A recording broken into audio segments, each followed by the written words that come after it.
1971 December 3వ తేదీన పాకిస్తాన్ బంగ్లాదేశ్కి సహకరిస్తున్నందుకు గాను భారత్లోని ఆగ్రా, శ్రీనగర్, పఠాన్కోట్ లాంటి 9 ప్రధాన నగరాలపై ఒకే సమయంలో మూకుమ్మడి దాడులు నిర్వహించింది.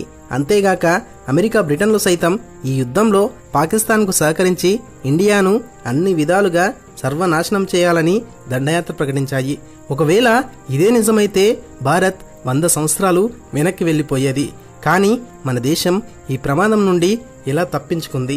అంతేగాక ఇండియన్ ఆర్మీ 93,000 మంది పాకిస్తాన్ సైనికులను యుద్ధ ఖైదీలుగా పట్టుకొని వారిని ఏం చేసింది? ప్రస్తుతం బంగ్లాదేశ్లో జరుగుతున్న అంతర్యుద్ధంలో భారత్ జోక్యం చేసుకుంటుందా లేక మౌనంగా ఉంటుందా? ఇలాంటి విషయాల గురించే ఈ వీడియోలో చెప్పబోతున్నాను. Let's begin our episode. 1947 August 15న బ్రిటిషర్స్ మన దేశాన్ని ఇండియా మరియు పాకిస్తాన్ అనే 2 దేశాలుగా విభజించారు. వీటిలో ఇండియా ఒకే ప్రాంతంలో కేంద్రీకృతమై ఉన్నప్పటికీ పాకిస్తాన్ మాత్రం వెస్ట్ పాకిస్తాన్ మరియు ఈస్ట్ పాకిస్తాన్ అనే 2 భాగాలుగా ఉండేది. ఈ 2 ప్రాంతాలలో ఎక్కువగా ముస్లిం ప్రజలే నివసిస్తున్నప్పటికీ వారిలో ఈస్ట్ పాకిస్తాన్లో నివసిస్తున్న బెంగాలీ ముస్లింలే 60% పైగా ఉండేవారు. కానీ వీరిలో ఏ ఒక్క నాయకుడు కూడా పాకిస్తాన్ ప్రధాని గాని ప్రెసిడెంట్ గాని అవ్వకుండా వెస్ట్ పాకిస్తాన్లో నివసించే పంజాబీ మరియు మొహజిర్ ముస్లింలు అడ్డుపడేవారు. ఫర్ ఎగ్జాంపుల్ 1954లో పాకిస్తాన్లో ఎన్నికలు జరిగినప్పుడు ఈస్ట్ పాకిస్తాన్ అంటే బంగ్లాదేశ్కు చెందిన అవామీ లీగ్ పార్టీ సంకీర్ణ ప్రభుత్వాన్ని ఏర్పాటు చేసింది. కానీ ఒక బెంగాలీ ముస్లిం చేతి క్రింద బతకడం ఇష్టం లేని పాకిస్తాన్ నాయకులు వెంటనే పార్లమెంట్ను రద్దు చేసి సైనిక పాలనను ప్రవేశపెట్టారు. ఇలాంటివే మరో 3 ముఖ్య కారణాలు బంగ్లాదేశ్ ప్రత్యేక దేశంగా ఏర్పడాలనే డిమాండ్కు పురుడు పోశాయి. వాటిలో మొదటిది బంగ్లాదేశ్ అభివృద్ధిపై పక్షపాతం చూపించడం. పాకిస్తాన్ మొత్తం ఆదాయంలో 65% పైగా బంగ్లాదేశ్ నుండే సమకూరేది.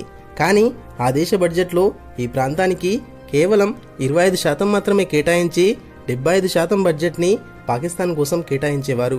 దాంతో పాకిస్తాన్ అభివృద్ధిలో దూసుకుపోతుంటే బంగ్లాదేశ్ అన్ని రంగాల్లోనూ వెనుకబడిపోయింది. దీనికి తోడు బంగ్లాదేశ్లో బోలా తుఫాను సంభవించినప్పుడు 5 లక్షల మందికి పైగా మరణించగా కొన్ని వేల కుటుంబాలు రోడ్డున పడ్డాయి.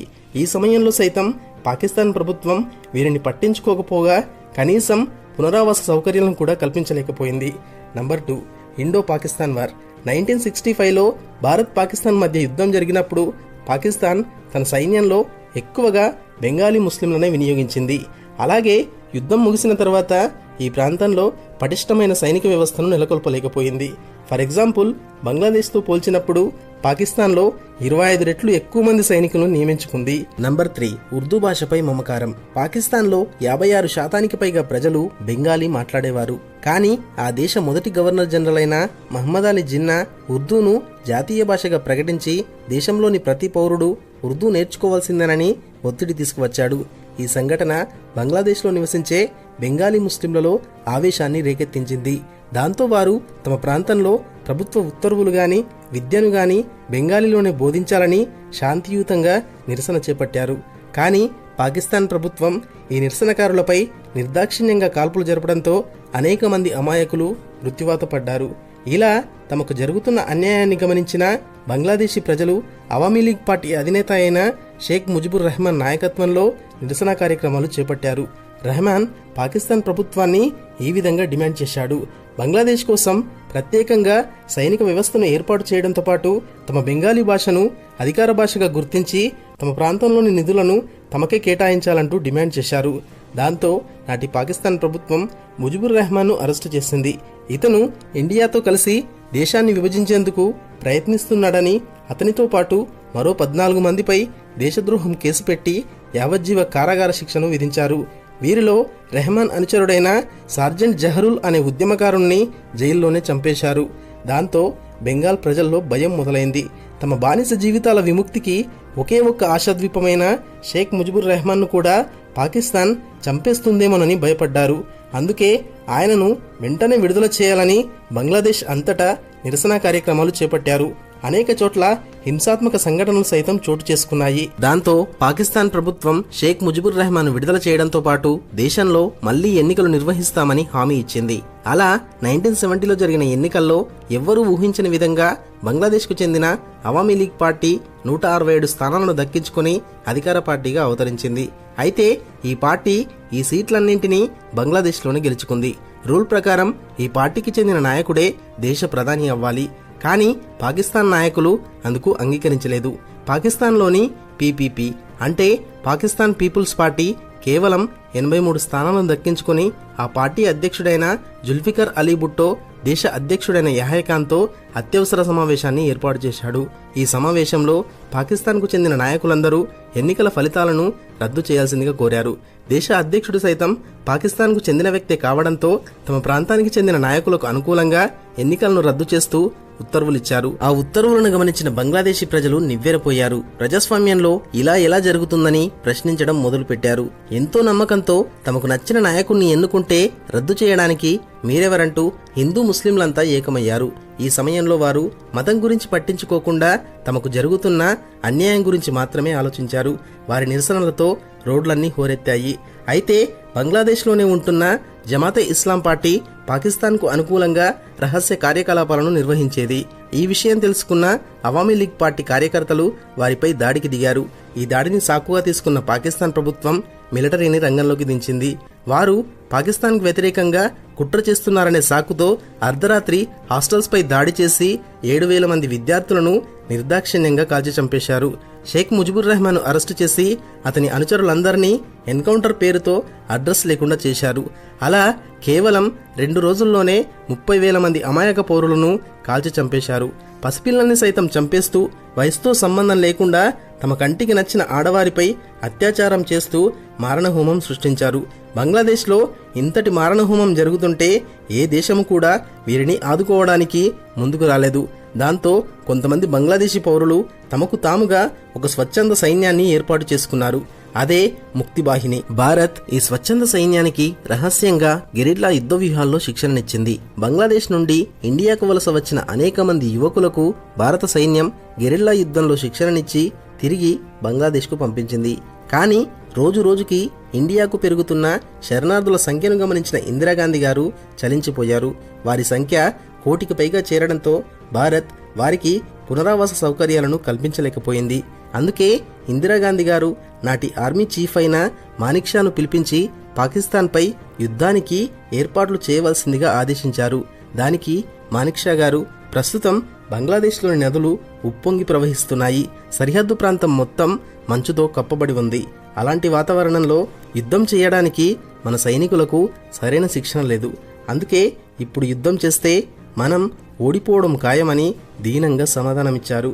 అదే సమయంలో పాకిస్తాన్ బంగ్లాదేశ్కు సహకరిస్తున్న ఇండియాకు ఎలాగైనా బుద్ధి చెప్పాలని ఆపరేషన్ చెంగిజ్ ఖాన్ పేరుతో 1971 డిసెంబర్ 3వ తేదీన సాయంత్రం 5:35 ఆగ్రా, శ్రీనగర్, అమృత్సర్ లాంటి 8 ప్రధాన నగరాలపై ఒకే సమయంలో మూకుమ్మడి దాడులు నిర్వహించింది. ఈ దాడులు నిర్వహించే కంటే ముందే అమెరికా, బ్రిటన్ మరియు చైనాలతో లోపాయికారి ఒప్పందం చేసుకున్న పాకిస్తాన్ భారత్ను అన్ని విధాలుగా సర్వనాశనం చేయాలని నిర్ణయించుకుంది.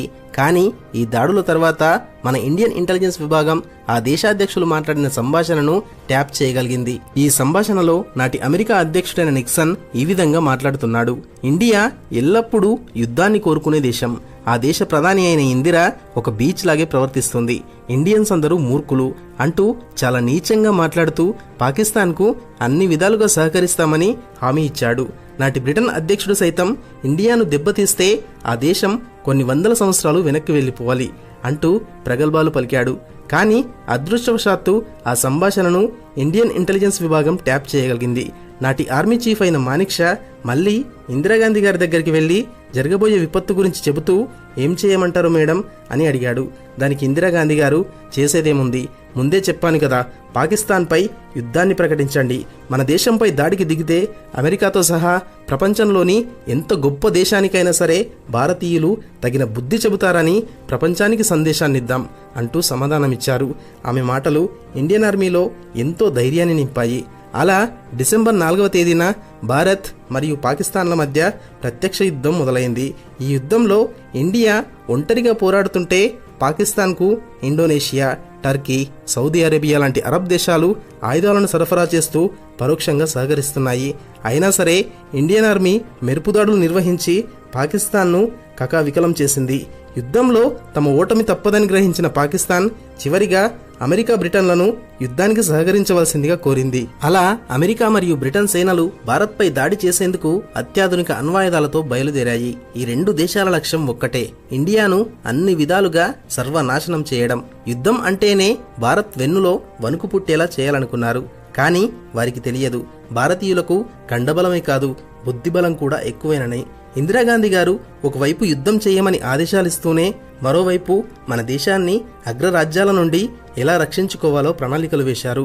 భారత్కు ఆపన్న హస్తం మరియు ఏ చిన్న ఆపద వచ్చినా నీ వెనక నేనున్నాననే ధైర్యాన్నిచ్చే చిరకాల మిత్రదేశమైన రష్యాతో Indo Soviet Union security treaty అనే ఒప్పందాన్ని కుదుర్చుకున్నారు. ఈ ఒప్పందం ప్రకారం ఇరు దేశాలలో ఏ ఒక్క దేశంపై అయినా సరే మరో దేశం దాడి చేస్తే ఇరువురు కలిసి పోరాడాలి. అలా అమెరికా మరియు బ్రిటన్ భారత్పై దాడి చేస్తున్నారనే సమాచారం తెలుసుకున్న రష్యా వాటికంటే ముందుగానే తన బ్యాటిల్ షిప్స్ మరియు న్యూక్లియర్ వెపన్స్తో ఇండియాను చుట్టుముట్టింది. భారత్పై దాడి చేయాలంటే ముందు తనను టచ్ చేయాలనే సందేశాన్ని ఆ రెండు దేశాలకు అందించింది. ఈ విషయం తెలుసుకున్న అమెరికా బ్రిటన్లు వెనుతిరిగి పారిపోయాయి. అప్పట్లోనే అంత బలమైన దేశంగా ఉండేది రష్యా. అమెరికా బ్రిటన్ వెనుతిరిగిపోయాయనే విషయం తెలుసుకున్న ఇండియన్ ఆర్మీ మరింత రెచ్చిపోయింది.